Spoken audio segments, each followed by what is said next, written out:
अध्यक्ष श्री राजेंद्र शर्मा जी, शहर कांग्रेस कमेटी के अध्यक्ष आदरणीय खंडेलवाल जी, इस कार्यक्रम के प्रभारी पूर्व विधायक उत्तमा आदरणीय सुनील सराफ जी, महापौर रीवा आदरणीय अजय मिश्रा बाबा जी, पूर्व विधायक सम्माननीय लक्ष्मण तिवारी जी, सम्माननीय विद्यावती जी, सम्माननीय शीला साकेत जी, सम्माननीय श्री राम गरीब बनवासी जी, जिला कांग्रेस कमेटी के कार्यकारी अध्यक्ष आदरणीय गिरीश सिंह जी, आदरणीय कुंवर सिंह जी, आदरणीय गोविंद तिवारी जी, आदरणीय ब्रिजभूषण शुक्ला जी, आदरणीय चंद्रमणि शुक्ला जी, आदरणीय विनोद शर्मा जी, आदरणीय भाई पूर्व हमारे अध्यक्ष सईद भाई, आदरणीय रमा शंकर सिंह जी, अब मंच पर जतना जने बैठे हैं, रमेश भाई हैं, अरुणा तिवारी जी भी बैठी हैं, एक से लोग महिला कांग्रेस की अध्यक्ष भी हैं, सारे हमारे युवक कांग्रेस, NSY, सेवा दल, महिला कांग्रेस के सभी सम्मानित पदाधिकारीगण, नगर निगम के सभी सम्मानित पार्षदगण, जिला Congress committee, block Congress committee, मंडल सेक्टर के सभी सम्मानित पदाधिकारीगण, आदरणीय बाबा मिश्रा जी का फूल भी हम भाई, महापौर कहाँ ध्यान, आदरणीय बबीता साकेत जी भी हैं, आदरणीय सभी सम्मानित कांग्रेस पार्टी के वरिष्ठ नेतागण उपस्थित, विमलेन तिवारी जी भी हैं, आदरणीय विमलेन तिवारी जी भी हैं, आदरणीय प्रधान जी भी हैं। अब केकर नाम ले, नाम तो सबके जाने थे। अब बहुत टाइम हो गया और जी दूर दूर से आए हैं किसान साथी जो आपन ट्रैक्टर लेके आए हैं। अब यहाँ जितना जने बैठे हैं कांग्रेस के जी पदाधिकारी हैं, हम पंचे सबको पहले किसान हैं। उपस्थित सभी सम्मानित किसान साथीगण, उपस्थित इलेक्ट्रॉनिक प्रिंट मीडिया के सम्मानित पत्रकार साथियों, आज पूरे मध्य प्रदेश में किसान न्याय यात्रा हर जिला मुख्यालय पे आयोजित की गई है और सभी संभागीय मुख्यालयों पे कांग्रेस पार्टी के वरिष्ठ नेतागण, कहीं कमलनाथ जी हैं, कहीं दिग्विजय सिंह जी हैं, कहीं जीतू पटवारी जी हैं, कहीं अरुण यादव जी हैं, कहीं राहुल भैया जी हैं, सारे नेता प्रदेश के, कहीं उमंग सिंघार जी हैं, सब कहीं न कहीं संभागीय मुख्यालय पे आज नेतृत्व कर रहे हैं। और जिस तरह के हालात मध्य प्रदेश में भारतीय जनता पार्टी की सरकार विगत 20 वर्षों से लूटने का काम किसानों के साथ कर रही है, ये बहुत बड़ा धोखा है। और इसके लिए कांग्रेस पार्टी ने तय किया कि कांग्रेस पार्टी, जो भारतीय जनता पार्टी ने किसानों की आय दोगुनी करने की बात कही थी, मोदी की गारंटी लेकर आए थे, 3100 रुपये धान पे बोनस देने की बात कही थी कि 3100 रुपये कुंटल में हम समर्थन मूल्य में धान की खरीदी करेंगे, गेहूं 2700 रुपये कुंटल खरीदी करेंगे और सोयाबीन 6000 रुपये प्रति कुंटल खरीदी करने का काम करेंगे। पर दुर्भाग्य की बात है कि जो भी हमारा समर्थन मूल्य पे जो खरीदी करने की बात झूठे वादे किए थे, वो एक भी वादा भारतीय जनता पार्टी की प्रदेश सरकार ने पूरा करने का काम नहीं किया। और तो और जो नेता किसानों की लड़ाई लड़ते हैं, आदरणीय राहुल गांधी जी, युवाओं की लड़ाई लड़ते हैं, बेरोजगारों की बात करते हैं, हमारे जो हर सेक्टर के, चाहे मजदूर हो, चाहे कारीगर हो, चाहे पढ़े लिखे नौजवान हो, चाहे मोची हो, हर जात बिरादरी के लिए अगर आज लड़ाई लड़ रहे हैं, वो राहुल गांधी जी लड़ाई लड़ रहे हैं। और ऐसे नेता राहुल गांधी जी को जिस तरह से भारतीय जनता पार्टी की सरकार बड़े सोचे समझे तरीके से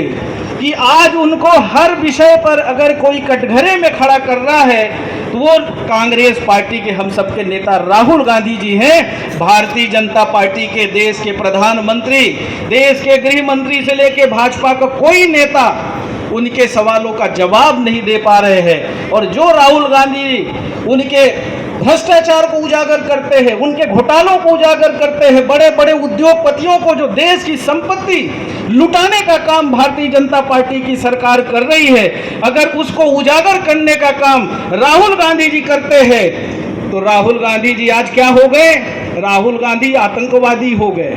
राहुल गांधी जी का जीव काट लेंगे भाजपा के नेता। राहुल गांधी टेररिस्ट हो गए, इनको मार देना चाहिए। ऐसी बयानबाजी भारतीय जनता पार्टी के नेता कर रहे हैं। क्या गलती है राहुल गांधी जी की? राहुल गांधी किसानों की लड़ाई लड़ते हैं, किसानों का समर्थन मूल्य बढ़ाने के लिए लोकसभा में आवाज उठाते हैं। राहुल गांधी जी बेरोजगारों को रोजगार देने की बात करते हैं, महिलाओं को न्याय देने की बात करते हैं, अनुसूचित जनजाति, पिछड़ा वर्ग को, अल्पसंख्यक को न्याय देने की बात करते हैं, संविधान की रक्षा करने की बात करते हैं। यही राहुल गांधी जी की गलती है।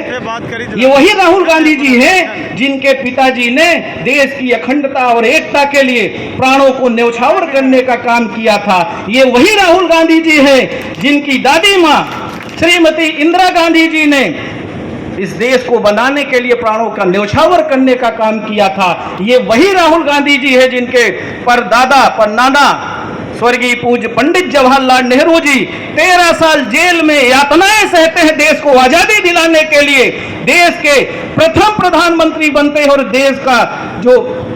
नींव रखने का काम करते हैं, देश को तरक्की करने का काम करते हैं। देश का जो हमारा संविधान बना, उस संविधान को अगर अक्षरशः पालन करने की जो शुरुआत कराई कांग्रेस पार्टी के नेताओं ने, उनके पूर्वजों ने, हमारे नेताओं ने की, उस नेता के वारिस को जो आज भारत जोड़ो यात्रा करते हैं देश के संविधान को बचाने के लिए, हमारे लोकतंत्र की रक्षा के लिए, कि हमारे किसी भी जात बिरादरी का व्यक्ति हो, किसी भी धर्म का व्यक्ति हो, उसको न्याय मिले।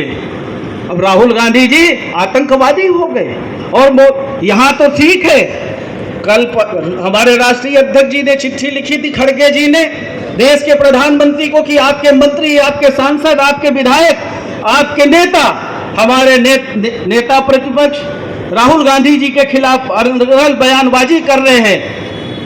कानून व्यवस्था को तार तार करके इस तरह की बयानबाजी कर रहे हैं, उनके खिलाफ कार्रवाई करिए।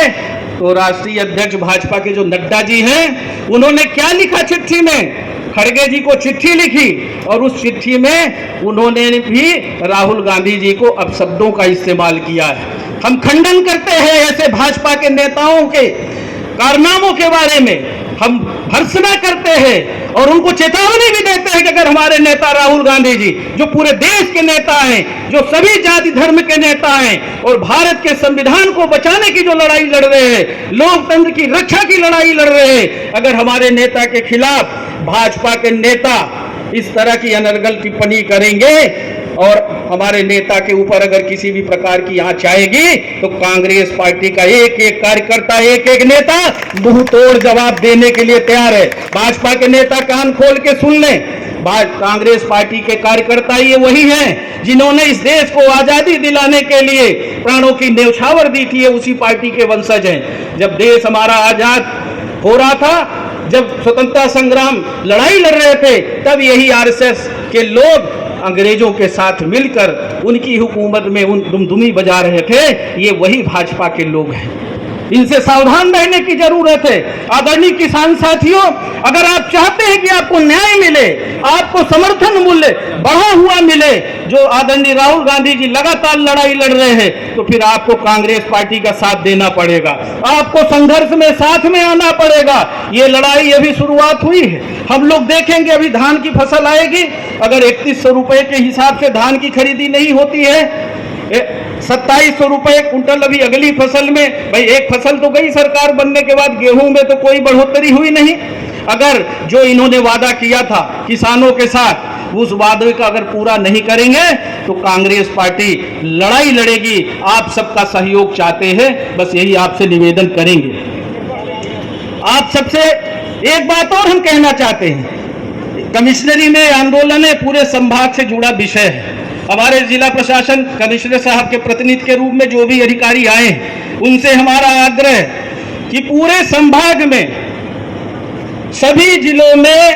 ट्रांसफार्मर्स जले हुए हैं, किसान परेशान हैं, अघोषित बिजली कटौती हो रही है, मनमानी बिजली की बिलिंग हो रही है। आपसे हमारा आग्रह है कि कमिश्नर साहब समीक्षा करें, हमारा संदेश बताएं कि वो समीक्षा करें, जिला मुख्यालयों में सभी अधिकारियों, बिजली विभाग के अधिकारियों के साथ, कलेक्टरों के साथ समीक्षा करें। और जो ये अव्यवस्था है, आज किसान बहुत परेशान है और जिस तरह का बिलिंग हो रहा है, 10,000, 15,000, 30,000 के नोटिस जारी कर दिए गए हैं, तो इस पे रोक लगाई जाए और तत्काल जले हुए ट्रांसफार्मर्स बदले जाए। दूसरा, अतिवृष्टि से किसानों की फसल नुकसान हुई है, चाहे उड़द की हो, चाहे मूंग की हो, चाहे बहुत सारी जगह तो धान की भी फसल डूब गई है, चाहे मक्के की हो। ऐसी जगह सर्वे कराकर बहुत सारे गरीबों के मकान भी गिर गए हैं। ये हमारे संभागीय स्तर का विषय है। ये आपसे हमारा आग्रह है कि कमिश्नर साहब को ये संदेश जरूर पहुंचाएंगे कि सर्वे कराकर और जिन किसानों की फसल की नुकसानी हुई है, उन किसानों को मुआवजा देने का काम सरकार करे। तीसरा जिस तरह से आवारा पशुओं से आज किसान सबसे ज्यादा परेशान है, अधिकारी अब से भी परेशान है। सड़क पर जब राष्ट्रीय मार्ग पर निकले, प्रधानमंत्री सड़क पर निकले, कहीं भी जाए, कई बार तो अधिकारियों को भी गाड़ी से उतर के, हम लोग भी चलते हैं तो पीएसओ वगैरह गनमैन उतरते हैं गाड़ी से, पीए उतरेगा, मवेशी हटाते हैं। एक मिनट रुक जा भाई, क्या हो गया? आप शांत रहिए ना, तो बैठिए, अध्यक्ष जी बैठ जाओ प्लीज। तो आवारा पशुओं से जिस तरह से किसान परेशान है, किसान की रक्षा के लिए किसान आज जो भी उपज पैदा करता है, उसके घर तक जितनी लागत